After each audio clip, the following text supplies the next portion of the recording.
자, 우리 히브리서 11장을 통해서 오늘은 그 세 번째 시간입니다. 히브리서에 많은 믿음의 선진들이 나오는데 아브라함 전에 세 사람이 있어요. 그래서 두 사람을 지금 먼저 말씀을 드렸죠. 첫 번째, 믿음으로 더 나은 제사를 드린 사람이 있어요. 더 나은 삶을 산 사람이 있습니다. 내가 노력해서 사는 것보다 더 좋은 삶이 있어요. 그 더 나은 제사를 드린 사람이 누구죠? 아벨이었습니다. 그래서 아벨은 믿음으로 더 나은 제사를 드렸다. 그래서 우리 아벨에 대한 말씀을 드렸어요. 자, 그 다음에 두 번째는 누구 이야기를 했죠? 또 믿음으로 죽음을 보지 않고 하늘로 옮겨간 사람, 살아서 하나님과 동행하다가 정말 하나님을 기쁘시게 해드린 사람 누구였습니까? 에녹이었어요. 에녹. 그래서 노아, 에녹. 오늘 세 번째로, 그래서 히브리서 11장 7절입니다. 믿음으로 노아는, 이렇게 시작을 하죠. 믿음으로 노아는. 그래서 의의 후사가 되었느니라 그랬는데, 믿음으로 사는 사람의 후손이라는 이야기예요. 믿음으로 사는 사람의 상속인이라, 그런 뜻입니다. 무언가 유업을 이어갈 사람을 후사라 그래요. 후사. 그러니까 보통 아들이 후사가 되죠. 부모의 조상의 재산을 누가 후사가 되느냐? 자손들이, 손자가 대를 이어가는 것과 같이 이 믿음으로 하나님의 나라를 이어가는 믿음의 후사, 지금 세 번째 사람인데 바로 그 노아가 믿음의 후사가 되었다는 겁니다. 그러면 어떻게 해서 정말 하늘나라를 유업으로 이어받는 상속인, 그런 뜻이에요. 에어, 상속인, 하나님의 믿음의 후사가 될 수 있었느냐? 오늘 세 가지로 11장 7절 한 절이지만요, 간단하면서도 분명하게 우리 믿음의 후사가 되는 길을 소개하고 있습니다.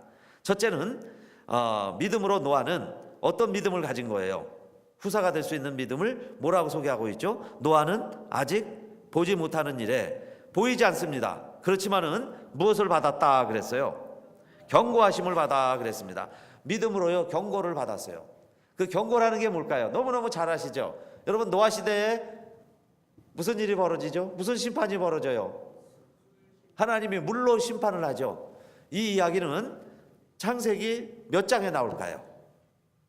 여러분, 노아 홍수 이야기 몇 장부터 나오는 것 같아요? 네? 요즘 성경 읽기도 하고 새해 들어서 여러분 창세기 다시 시작하시면 이제 답을 많이 읽잖아요. 그래도 최소한 창세기는 읽죠. 그렇죠? 출애굽기 들어갈 때가 됐는데, 여러분 그 창세기 6장에 나와요. 그러면 하나님이 세상을 창조하시고 보시기에 좋았더라 하는데, 금방 6장에 가서 사람이요, 마음에 죄질 생각만 있어요. 마음의 생각이 항상 악해요. 그리고 세상에 죄가 관영을 했다고 그랬습니다. 그래서 오죽하면 하나님이 사람 지으신 것을 후회하셨다 그래요. 한탄하셨다고 그러죠. 한탄하셨다. 그리고는요, 사람을 다 쓸어버리기로, 그 많은 사람들을 다 하나님이 다시 멸하시기로 그렇게 하셨다는 거예요. 그게 창세기 6장에 나옵니다. 그럴 때에 이 노아는 그런 하나님의 경고죠. 메시지입니다. 내가 이 세상을 심판하리라 하는 경고를 듣고 하나님을 경외하면서 지으라고 했던 방주를 지었다는 거예요. 그래서 여러분, 방주를 어디다 지었다고 우리 알고 있어요?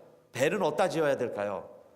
바닷가에, 항구에 지어야 되는데, 지금 이 노아는 하나님의 경고하심을 받고 배를 만드는데, 배를 어디다가 지었어요?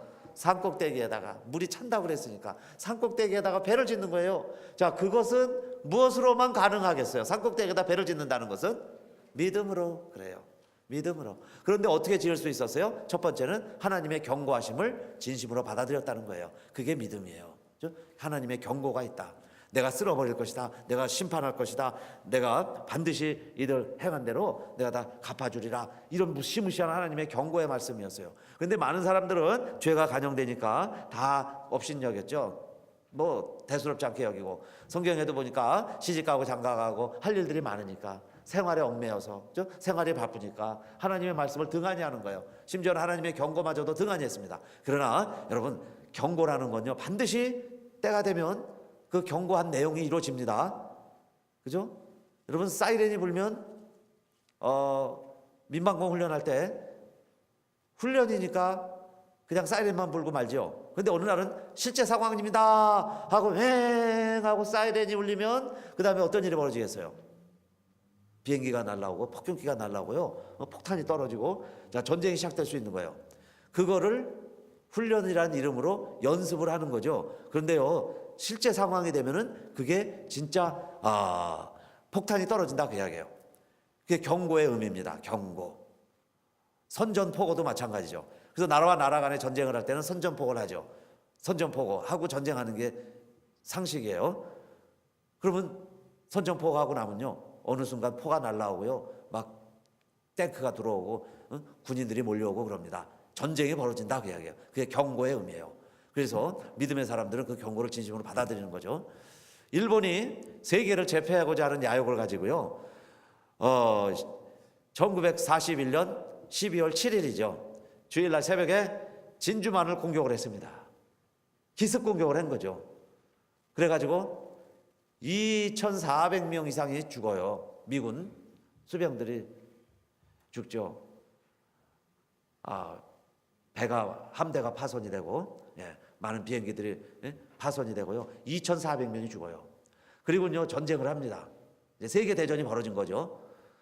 그런데 일본이요, 뭐 독일과 이태리도 있습니다.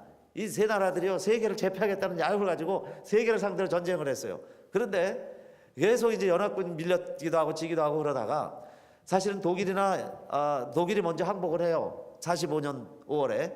근데 일본은 끝까지 항복을 안 합니다. 끝까지 막 싸워보자고 그러는 거예요. 그래서요, 미국이 가서 계속 막 폭격을 했어요. 막 군사 요지에 뭐 군대 기지에 계속 폭격을 하면서 일본으로 하여금 항복하라고 그러는데도 일본이 끝까지 항복을 안 하죠.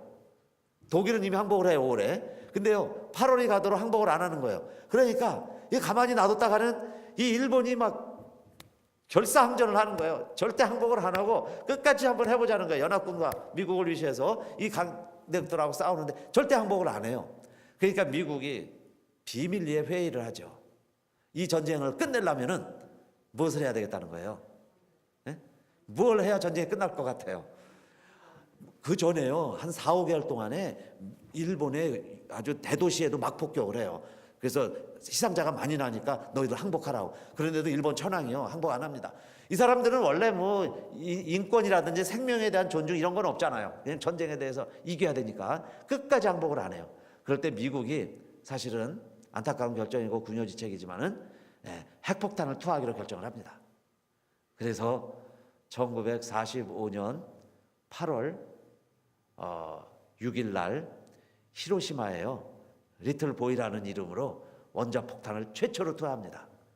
그래가지고 사람들이 막 죽어나가는데요, 10만 명 이상이 죽는 거예요. 16만 명 정도 되죠. 어떤 날 기록해 보면은 16만 명이 죽어요. 그래도 항복을 안 하죠, 일본이. 그러니까 두 번째로 8월 9일 날 나가사키에 팻맨, 뚱뚱한 남자라는 이름 가명을 써가지고요, 또 원자폭탄 두 번째 투하합니다. 그러니까 또 막 8만 명 막 죽어나가는 거예요. 8만 명. 그러면요, 20만 명이 넘죠. 24, 5만 명 죽어나가니까 자기들이 처음에는요, 2,400명 죽이고 나서 승리할 것 같은 생각을 한 거예요. 그러나 그 많은 더 큰 어마어마한 저 피해죠. 최초의 원자폭탄 그 피해를 보면서 8월 15일 천황이 무조건 항복하죠. 나는 신이 아니다 하는 성명과 함께 무릎을 걸고 항복을 해요. 우리는 모든 전쟁에서 두 손 든다. 그러고선 패망하고 대한민국도 우리 조선도 독립을 하게 되는 거예요. 그런데 여러분, 그런 경고가 있기 전에 미군에서 비행기를 통해 가지고 계속 전단지를 하늘에서부터 살포했죠. 대피하시오. 큰 폭격이 있다. 큰 폭탄이 떨어집니다. 피하라는 거예요. 그러니까 믿는 사람들은 피해라. 살고 싶은 사람들은 피해라. 피하라고 그 도시에서 탈출하라고 그렇게 삐라를 뿌렸습니다. 그런데 많은 사람들이 뭐 피신했겠어요? 안 했죠. 오히려 일본 정부 쪽에서는요, 피신하는 걸 오히려 방해를 하는 거야. 사람들이 주민이 많아야 폭격을 안 할 것 같으니까. 그래서 오히려 있게도 하고 그랬지만은 계속 삐라를 뿌리더니 드디어 예고하고서요, 8월 6일 날 히로시마, 8월 9일 나가사키 폭탄이 떨어진 겁니다. 그게 경고라 그 말씀이죠. 경고의 의미예요. 경고. 그런데 하나님도 때로는요, 우리 성경에 보면은 생육하고 번성하고 땅에 충만하라, 내가 잘 될 것이다, 그저 합력하여 선을 이룬다, 아무것도 염려하지 말아라, 그러면서요 하나님이 우리에게 이 세상 살아가는 삶의 자세를 걱정하지 말고 염려하지 말라고 살아가는 말씀도 많이 있지만은, 그러나 인간이요 타락하고, 정말 타락하고 하나님 멀리하고 그랬을 때는 하나님의 경고의 메시지가 시대마다 있었어요.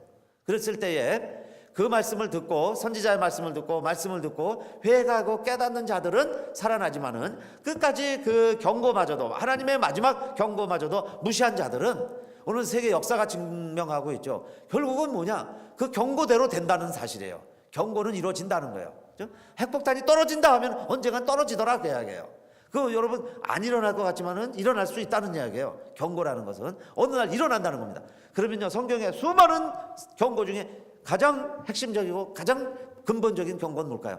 여러분요, 한 번 죽는 것은 사람에게 정하신 것이요 그 후에는 무엇이 있다 그래요? 심판이 있으리니 그랬습니다. 심판 여러분 무수히 들었죠. 우리 많이 들었어요. 천국 지옥 이야기 많이 알고 듣고 있습니다. 그런데요, 언젠가는 그 일이 사실이라는 거예요. 언젠가 이루어질 수 있다는 거예요. 그러면 믿음이 있는 사람들은 어떻게 해야 될까요? 눈에 지금 보이지 않아요. 핵폭탄이 보이지 않고요, 뭐 전쟁이 보이지 않아요. 우리 눈에 보이지 않아도, 심판이 보이지 않아요. 그럴지라도 믿음으로 노아는 아직 보지 못하는 일에 경고하심을 받아서 방주를 만든 것처럼, 사랑하는 성도님들, 정말 우리 하나님의 말씀에 있는 모든 경고의 메시지가 있어요. 그 경고의 메시지에 대해서 정말 우리가 준비하고, 내가 그 경고를 보고서요, 내가 잘못하는 것 있으면 뉘우쳐야죠. 돌아와야 돼요. 회개해야 돼요. 뉘우치는, 그래서요 어떤 심판의 날이 와도 여러분요, 우리들 다 승리할 수 있게 되시기를 바라겠습니다. 더 이상 우리 두려워할 필요가 없어요. 하나님 편에 있으면 승리의 길입니다. 그래서 그 경고의 메시지를 무시하지 말자 그 이야기입니다. 노아처럼. 다른 사람들은 다 무시했어요. 그러나 노아와 그 식구들만 방주에 들어가게 되잖아요. 자, 그런데 왜 하나님이 이렇게 심판을 했느냐? 그렇게 생육하고 번성하고 땅에 충만하고요, 아담을 창조하시고 하와를 창조하시고 그렇게 에덴 동산을 만드시고 그랬던 하나님이 왜 다 쓸어버리시기로 이렇게 작정을 하셨냐 하면, 그 창세기 6장 시작을 할 때요, 하나님의 아들들이 사람의 딸들의 아름다움을 보고 자기들의 좋아하는 모든 자로 아내를 삼고 그 다음에 자기 육신대로 육체대로 막 사는 거예요. 그래서 하나님이 내가 사람과 영원히 함께하지 아니하리라 그러시면서 하나님이 사람에게서 떠나시죠. 그래서 인간이 육체가 되는 거예요. 육신만 남았죠. 하나님이 흙으로 사람을 빚으시고 그 코에 생기를 불어넣으심으로 사람이 생명이 됐어요. 그래서 하나님과 교제하는 영적인 존재가 되어서 만물의 영장으로 이름을 지으면 이름대로 되는 그런 반창조적인 능력을 가지고 하나님처럼 사람이 이 세상을 에덴 동산에서 천국을 살 수 있었는데, 그만 이제 창세기 6장 노아 때 가면요, 하나님이 떠나신 거예요. 그래서 인간이 육체가 됐어요. 그래서 육신만 가지고 살아가게 되었다 이겁니다. 그래서 육체대로 살아가는 모습을 하나님의 아들들과 사람의 딸들이 마음대로 어울려서 자기 멋대로 살아가게 되었다 이렇게 표현해요. 이것이 하나님의 경고를 받을 수밖에 없었던 상황이고 시대입니다. 그럼 이 내용이 뭘까요? 하나님의 아들은 뭐고 사람의 딸은 뭐겠어요? 사실 여러 가지로 해석의 여지가 있는데, 여러분요, 가장 그래도 정통적인 방법은 이 말씀의 정확한 의미는 이러해요. 이 사람의 딸들과 하나님의 아들들이 어떻게 서로 이제 어울려서 살게 지내게 됐냐 이 말이에요. 그런데 이 하나님의 아들들이라는 것은 이겁니다. 여러분, 아담이 하와와 형제를 낳았죠. 그런데 형이 동생을 죽였어요. 그래서 지금 남아있는 사람이 누구예요? 가인밖에 없죠. 가인만 남아있죠. 그런데 하나님이 다시 아담과 하와를 통해서 셋째 아이를 주세요. 그게 이름이 뭐예요? 네, 셋. 기억하기 좋게요. 그래서 셋이에요. 셋. 그러니까 아벨은 이미 죽었잖아요. 둘째 가인이고 둘째 아벨은 죽었고 셋째로 셋을 주셨어요. 그러면 지금 누가만 남은 거야? 가인하고 셋만 남았습니다. 그런데 창세기 4장에 보면요, 이 가인의 후손도 나오고 셋의 후손도 나와요. 셋의 후손도 나오고 가인의 후손도 나와요. 그래서 가인의 후손은 에녹이고 에녹이 이랏을 낳고 이랏이 뭐 누굴 낳고 누굴 낳고 하면서 가인의 후손도 나오고 셋은 또 누구를 낳아요? 기억하셔요 혹시? 아담과 하와가 하나님이 아벨을 잃고 나서 슬픔에 잠겨 있을 때 셋째 아이를 주세요. 그래서 이름을 셋이라 그랬고 셋이 또 살다가 아들을 낳아요. 그 아들의 이름을 에노스라 그래요. 에노스. 에노스가 나와요. 그러면 이제 벌써 족보가 두 개로 갈라지죠. 셋의 아들이 에노스예요. 그런데 에노스 때 무슨 이야기가 나오냐 하면은 에노스 때 비로소 하나님의 이름을 불렀더라. 그러니까 에노스 때부터 다시 하나님을 잘 경외하는 조상 후손들이 되고 가인의 후예라 이런 말이 있죠. 가인의 후예. 가인은 뭐예요? 가인이 에녹, 이랏 이렇게 해가지고 가인은 이 세상의 방식대로 이 세상 풍조대로 동생을 죽여서라도 내 목적을 이루고 내 마음대로 살아가려고 하는 사람들이 가인의 후예예요.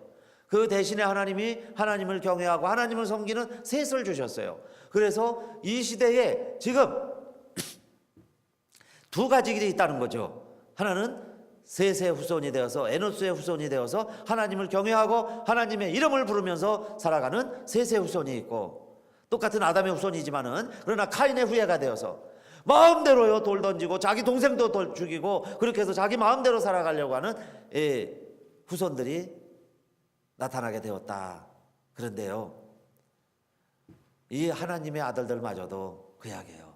노아 시대 가니까 이 하나님의 아들들마저도 셋과 에노스의 후손들마저도 결국은 어떻게 되느냐? 믿지 않는 하나님을 잘 모르는 가인의 후손들 그게 이제 사람의 딸들이에요. 그들과 어울려가지고 막 지내다 보니까 이제는 모든 사람들이 다 하나님을 잊어버리고 하나님 예배하지 아니하고 다 마음대로 자기 멋대로 살아가게 되었다. 그 이야기예요.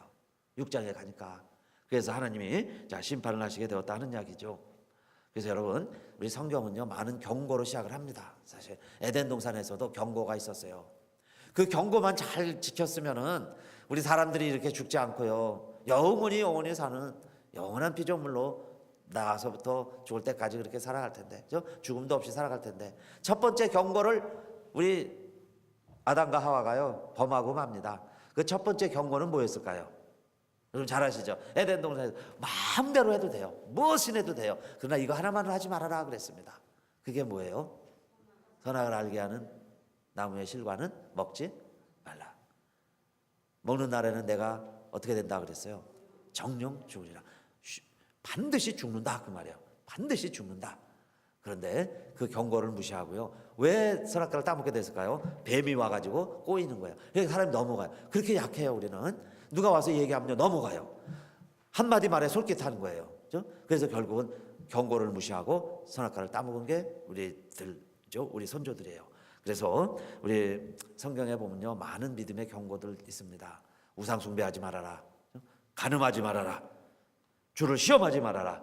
하나님을 원망하지 말아라. 그런 내용도 있죠. 고린도전서 10장에 보면 나오는 거예요. 왜냐? 이런 일들이 우리에게 무엇이 된다 그랬죠? 거울이 되고 이런 일들이 우리의 경계가 되느니라. 우리의 경계예요. 그렇죠? 그래서 이런 걸 보고서 우리가 실족하지 말아야 돼요. 넘어가지 말아야 돼요. 그리고 여러분 나는 그런데 넘어가지 않아.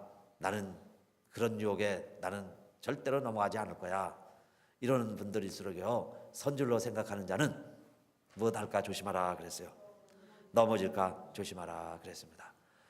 베드로도요 주님이 그렇게 3번씩 사실은 경고죠. 조심해 베드로.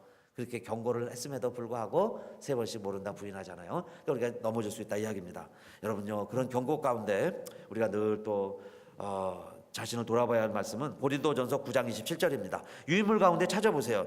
제일 밑에 두 번째 나오죠. 고린도전서 9장 27절. 다 같이 읽어볼까요? 찾으셨죠? 시작. 내가 내 몸을 쳐 복종하게 함은 내가 남에게 전파한 후에 자기가 도리어 버림이 될까 두려워함이로라. 아멘. 우리의 경고 가운데 뭐예요? 특히 설교하는 사람들, 복음 전하는 사람들, 그죠? 내가 섰다고 생각하면서 남 가르치는 사람들, 그죠? 교사 입장에서 내가 가르치다가 내가 도리어 버림이 될까 두려워하라. 그죠? 바울의 늘 자신을 돌아보는 모습이었어요. 그러니까 내가 버림받으면 안 되잖아요. 그죠? 또 그러므로 깨어 있으라. 마가복음 13장 35절. 집주인이 언제 올는지, 혹 저물 때에 일는지, 밤중에 일는지, 다굴 때에 일는지, 새벽에 일는지 너희가 알지 못함이라. 언제 주님 오실지 우리 몰라요. 대피하라 대피하라 했는데 대피 안 하고 있다가 어느 날 폭탄이 떨어지는 것과 같이 주님이 오십니다. 주님이 오십니다. 우리 수없이 듣죠. 주님 재림하십니다. 주님 다시 오십니다. 오실 날이 가까웁니다. 우리가 이렇게 하는데 너무 하루하루 그냥 지나가니까 그냥 무시하고 갈 수 있어요. 그런데 어느 날 오신다는 거예요. 그러니까 깨어 있어라. 이것도요 우리가 늘 가지고 있어야 할 우리 주님의 마지막 경고죠. 주님 다시 오신다는 말씀입니다. 그런데 노아는요 눈에 보이지 않지만은 내가 다 쓸어버리라는 경고를 받고 노아는요 산꼭대기에다가 방주를 지었습니다.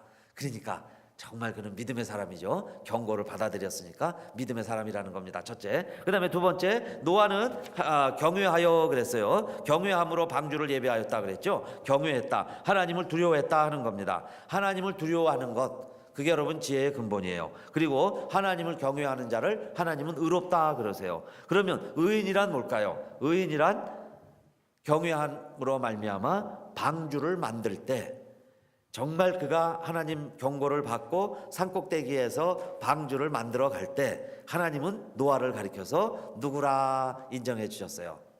의인이다 인정해 주셨다는 거예요. 그래서 여러분 의인이라는 것은, 의인은 내가 죄를 안 지어서 물론 의인이 될 수 있겠지만은 내가 죄를 안 지어서 의인이 되기는 impossible이에요. 불가능해요. 인간이 죄를 안 지을 수는 없어요. 그런데 우리가 어떻게 그러면 의인이 될 수 있을까요? 그 의인이라는 것은 자 우리가 믿음으로 의인이 되는데 그 믿음으로 의인이 되는 것을 이 노아 때 노아가 우리에게 본을 보여준 거죠. 그래서 그는 심지어는 완전한 자다, 하나님과 동행하는 자다 그랬는데 하나님이 보실 때에 이 노아를 하나님은 너는 의롭다라고 인정해 주시는 거예요. 어떻게 하나님이 의롭다고 인정을 해 주실까요? 그러니까 저와 여러분도 하나님이 의롭다라고 인정해 주셔야 의인이죠. 내가 죄를 안 져서 의인이 되는 게 아니에요. 하나님이 너는 의인이다 그래야 의인이 되는 거예요. 주님이 우리를 의롭다고 인정해 주시면 우리가 의인이 되는 거예요. 재판장에 너는 죄 없다 그럼 의인이 되는 거죠. 이게 모든 고소 사건에 판사가 디스미스 하면은 다 무죄가 되는 거죠. 그 판결을 받아야 되는 거예요. 그런데 하나님은 이 노아를 왜 의인이라고 이야기하셨을까요? 너는 의인이요 당세의 완전한 자라고까지 평가해 주세요. 그것은 노아도요 허물이 많은 사람이에요. 물론 노아 홍수 이야기지만은 노아 홍수 후에 포도나무를 심었는데 포도가 너무 많이 맺혔어요. 그러니까 이거 다 썩고 아까우니까 그 포도를 가지고 뭘 만들었을까요? 에? 포도가 너무 많이 맺히니까요. 얼마나 잘 되겠어요. 그 홍수 후에 그게 다 비료가 돼가지고 그게 다 썩었으니 그냥 막 포도가 그냥 아름다리 그냥 막 단냄새가 나면서 포도를 많이 맺히니까 이 노아가 다 뭘 만들었느냐? 포도주를 만들었어요. 근데 포도주를 또 너무 많이 잡수셨어. 그러니까 그냥 포도주가 들어가니까 막 열이 나가지고요. 옷을 다 벗고 그 다음에 그냥 누워 있는데 누가 봐요? 아들이 봅니다. 함이 보고 형들 동생한테 얘기해서 셈이 보고 야벳이 보고 자 그런 추태지요. 그렇게 아버지가 아들 앞에서도요 완전하지 못했습니다. 아들 앞에서도 완전하지 못했는데 하나님은 뭐라 그러시느냐? 너는 의인이요 당세의 완전한 자요 나와 동행하는 자다. 노아를 이렇게 평가해 주시는 거예요. 그래서 노아가 의로운 사람이 됐습니다. 그러면 여러분요 저와 여러분도 하나님 앞에 죄인이지만은 부족하죠. 한없이 부족한데 우리도 의롭다고 인정받아야 되지 않겠어요? 그런데 하나님이 노아의 뭘 보고 의롭다고 인정해 주셨을 것 같아요? 창세기 6장 2절에 보니까요 6장 마지막 절인데 끝에 마지막 끝절에 항상 강조점이 있죠. 그런데 6장 22절 노아가 그와 같이 하되 하나님이 자기에게 명하신 대로 다 준행하였더라. 7장 5절에도요 노아가 여호와께서 자기에게 명하신 대로 다 준행하였더라. 그 이야기는 뭐냐면은 너는 잣나무로 방주를 만들어라. 그러니까요 잣나무를 베서 방주를 만드는 거예요. 내 마음대로 만드는 게 아니에요. 장이 300 광이 50 고가 30 규빗으로 만들어라. 그러니까요 이렇게 좀 직사각형 모양이 되겠죠. 그것에 때 똑같이 방주를 만듭니다. 위에 한 규빗 천장에서부터 거기다가 창을 내라. 그러니까 똑같이 한 규빗을 재가지고 거기다가 창을 만드는 거예요. 너는 모든 짐승들 한 쌍씩 다 불러들여라. 한 쌍씩 다 불러들였어요. 너 먹을 식물을 다 준비해라. 그래서 다 식물을 준비했어요. 그랬더니 노아가 자기에게 하나님이 명하신 대로 다 준행하였더라. 그러더니 이제 하나님이 노아의 의로움을 내가 보았노라. 그런 말씀이요, 노아 창세기 7장 1절에 나와요. 22절에 다 준행하였더라 그랬죠. 하나님이 명하신 대로 다 준행하였더라 그랬는데 7장 1절에 보면은 하나님이 내가 이 세대에 너희의 의로움을 보았노라 그래요. 너희의 의로움을 보았다. 그러니까 의로움을 보았다는 건 뭐냐? 하나님이 명하신 대로 다 준행하였더라. 그러니까 하나님이 노아의 의로움을 보았더라 그랬습니다. 그러니까 의로워진다는 길이 뭘까요?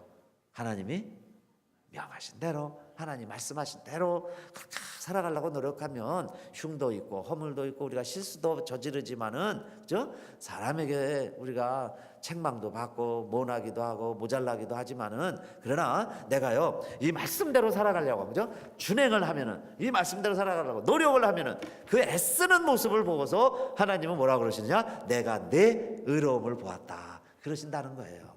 너 의로움을 내가 보았다. 그러니까 여러분, 의로워지시기를 바라겠습니다. 그러니까 내가 노력해서 의로워지는 게 아니라 내가 노력할 때 하나님이 그 애쓰는 걸 보시고 그 의로움을 내가 보았다는 이야기입니다. 그래서 로마서 2장 13절 보세요. 바울이요 분명하게 우리에게 설명합니다. 분명하죠, 너무나도. 로마서 2장 13절 다 같이요, 시작. 하나님 앞에서는 율법을 듣는 자가 의인이 아니요 오직 율법을 행하는 자라야 의롭다 하심을 얻으리니. 아멘. 그러니까 노아는 말씀을 들을 뿐만 아니라 그대로 행했죠. 그게 방주를 만들었다는 이야기예요. 준행을 했습니다. 그랬더니 의롭다고 하나님이 인정해 주셔서 의인이 된 거죠. 의롭다고 인정받는 거예요. 그게 의인입니다. 의롭다고 인정받으셔야 돼요. 내가 의인이야 그렇게 소리 지른다고 여러분 내가 의인 되는 거 아니에요. 더 죄인이에요. 그런데 하나님이 나를 의롭다고 인정해 주시니까 당시에 완전한 의인이 되었어요, 노아도. 그래서 여러분, 하나님 앞에 의롭다고 인정받게 되시기를 주님의 이름으로 축원합니다. 하나님 앞에서 인정받아야죠. 하나님이 인정해 줘야 돼. 내가 의로워지는 게 아니에요. 자, 그러면 노아가 세 번째, 믿음으로 어떻게 그렇게 믿음의 후사가 되었느냐?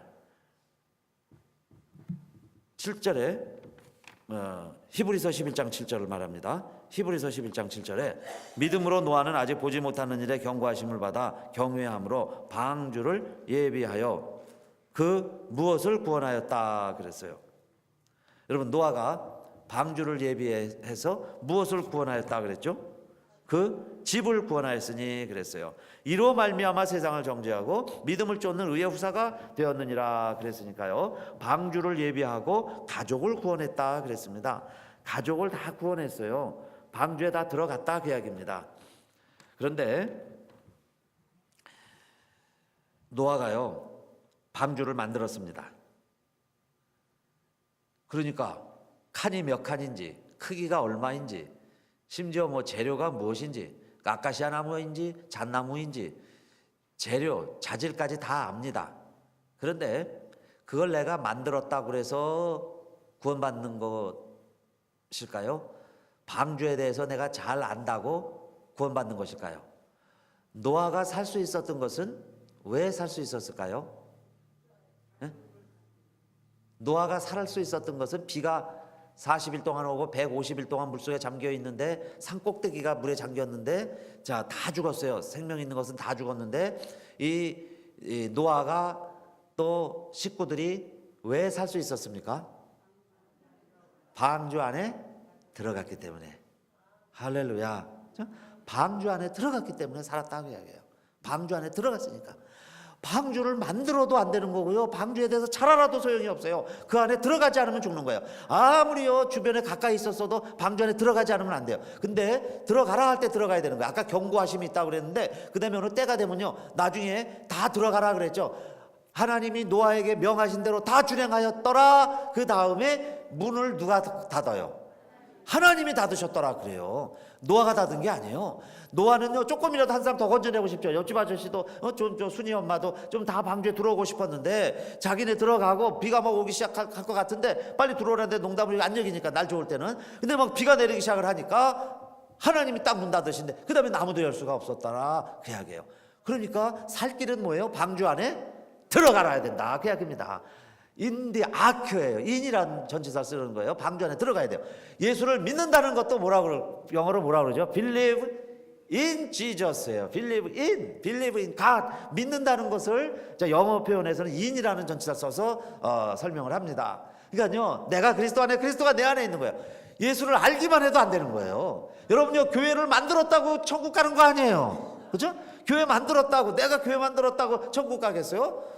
그 안에서 정말 방주 안에 있어야 되는 거예요. 그런데 자, 방주가 뭘까요? 방주가요 단순히 배만 의지하는 건 아니죠. 건물만 의지하는 건 아닐 거예요.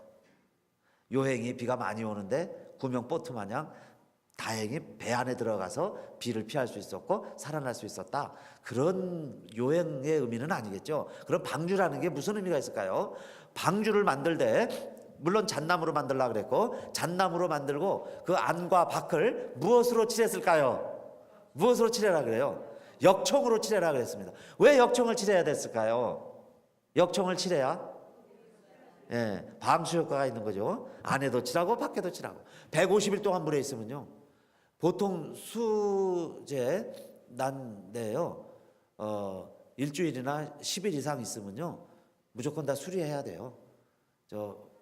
플로리다나 이번에 휴스턴에도 물에 많이 잠겼었죠. 그런데요, 우리는 그냥 물 빠지면 될 것 같지만은 그게요, 아니 10일, 뭐 2주 막 이렇게 있었다면은 겉은 멀쩡해도 막 수리해야 된대요. 그죠? 수리해야 되는 거예요. 그런데 150일 물에 잠긴다면 그냥 나무만 있어가지고는 버티기가 어렵겠죠. 틈새 물이 들어오기 시작하면 어떻게 될까요? 만약에 배 사이사이에 물이 들어오기 시작했다면은 가라앉는 건 시간 문제죠. 그러니까 철저하게 그걸 막기 위해서 안에도 칠하고 밖에도 칠한 게 역청이라 그랬습니다. 모세가 태어났는데 그 당시 바로 왕이요 남자아이는 다 죽여라 그랬습니다. 그래서 모세를 엄마 요게벳이 키우다가 더 이상 울음 목소리가 커져서 아이를 더 이상 키울 수가 없어요. 그래서 할 수 없이 나일강에다가 버려야 되는데 그냥 버릴 수가 없어서 모세의 어머니는 모세를 어떻게 버리죠? 갈대 상자를 가져다가 그냥 갈대 상자에 모세를 집어넣으면 또 떠내려가다가 물이 들어오기 시작하면 물이 차면은 또 가라앉잖아요. 그러면 죽죠. 물에 빠져 죽어요. 그래서 그 모세를 살리려고 갈상자 안팎에 칠한 게 또 있어요. 뭘 칠했는지 아세요? 역청을 칠하고 나무 진을 가지고 같이 칠했습니다. 역시 역청을 발랐어요. 그 역청이라는 것 때문에 노아의 방주도 노아와 그 8명이죠. 아들 셋, 며느리 셋, 노아 부부 8명이 목숨을 건질 수 있었다는 거예요. 모세도 갈상자에 역청이 칠해져 있는 상자에 들어가 있었기 때문에 모세가 생명을 구원할 수 있었다는 겁니다. 그러면 오늘날 자 경고함을 받고 우리들도 언젠가 하나님의 심판이 있을 텐데 우리가 그러면 어디에 있어야 지금 우리가 살 수 있느냐, 어디에 있어야 영생을 얻느냐? 그러면 정말 방주가 있다면 방주에 들어가야 되고요, 정말 갈상자가 있다면 갈상자 안에 들어가야 되겠는데 갈상자와 방주의 공통점이 뭐라는 거였죠? 역청이었으니까. 그러면 오늘날 이 역청이 뭘까요? 저와 여러분을 살려낼 수 있는, 이 세상에 살지만은 그것이 발라져 있는 곳에 있으면 우리가 생명을 건질 수 있는 곳, 그게 무엇이 발라져 있는 것 같아요? 예수의 피. 그렇죠? 예수 그리스도의 피가 역청이다. 그렇죠? 그리스도의 피가 발라져 있는 것이 교회라 그 이야기예요. 이 교회는 그리스도의 피로 세워진 것이죠. 그리스도의 피로, 주님의 죽으심으로, 주님이 대신 죽으셔서 그 피값으로 우리가 구원받고요, 그런 우리들이 모여서 교회를 이뤄가는 거예요. 그러니까 이 교회가 건물이 좋다고 그래서 최신식 건물이라고 그래서 좋은 교회가 아니라 그리스도의 피의 향기가 가득한 곳이 좋은 교회인 줄로 믿으시길 바라겠습니다. 그게 생명이 있는 교회예요. 생명이 있는, 정말 살 수 있는 게 그리스도의 보혈로. 그런데 노아를 의롭다고 한 이유는 바로 그 온 식구들을 방주 안에 들여놓은 것과 같이 오늘날 저와 여러분도 하나님 앞에서 그래, 이 목사 너 의로운 자다, 너 의롭다 라고 우리가 인정을 받으려면 세 번째로 어떻게 노력을 해야 될까요? 우리들도 온 식구들이 다 누구를 믿는 사람들이 돼야 되겠어요? 예수 믿는 사람들 되게 할 때, 그죠? 자기 식구들 구원해낼 때. 그래야 의롭다고 인정받지 않겠어요? 나 혼자 의로움 받고요. 자기 아들들, 자기 딸들, 부모 자식은 저 물에 빠져 죽는데 나 혼자 방주 속에 살아 있으면은, 그래서 나는 물론 부끄러운 구원이죠. 그런데 정말 하나님이 보실 때 의롭다라고 인정받는 믿음은 가족을 구원하는 믿음이다. 그래서 바울 앞에 간수가 내가 어떻게 하여 구원을 얻으리까 그랬을 때 주 예수를 믿으라 그래요. 주 예수를 믿으라. 그리하면 너와 누가 구원을 얻으리라. 너와 내 집이 구원을 얻으리라 그랬습니다. 그래서 여러분, 예수 믿는 것은 가족 구원을 의미해요. 가족 천국을 이루어야 되는 걸 의미하는 말씀입니다. 그래서 우리 주일날 늘 말씀드리죠. 예수 믿는다는 것은 무엇을 사는 것이다. 예수 믿는다는 것은 천국을 사는 것이다. 그래서 가정이 천국이다. 그랬죠? 가정 천국. 그게 주님이 오신 목적이고요. 저와 여러분 믿음 생활하는 이유예요. 그래서 가정이 천국이 되시고 가족을 다 우리 교회 안에서 믿음 생활하게 하는 것. 물론 거리가 떨어져 있어서 뭐 한 교회 같이 믿음 생활 못해도 온 식구들이요 다 믿음 생활하는 그런 가정을 위해서 여러분 노아처럼 기도하시기를 바라겠습니다. 그래서 온 식구가 다 그리스도 안에 있을 때, 예수 보혈 안에 있을 때 그게 행복한 가정이에요. 그래서 그 사람을 의롭다고 그러는 거죠. 그런 온 가족까지 다 구원해내는 그 사람을 가리켜서 뭐라 그러냐? 믿음의 후사다 그래요. 믿음의 후사가 다 되시기를 주님의 이름으로 축원합니다.